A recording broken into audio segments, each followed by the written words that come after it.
கொண்டு உந்தன் கூந்தலில் மீன் திடிப்பேன். வெண்ணிலவே உன்னை தூங்க வைக்க உந்தன் மேலுக்கு சொடுக்கெடுப்பேன்.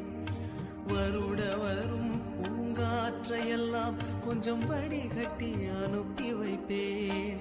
என் காதலின்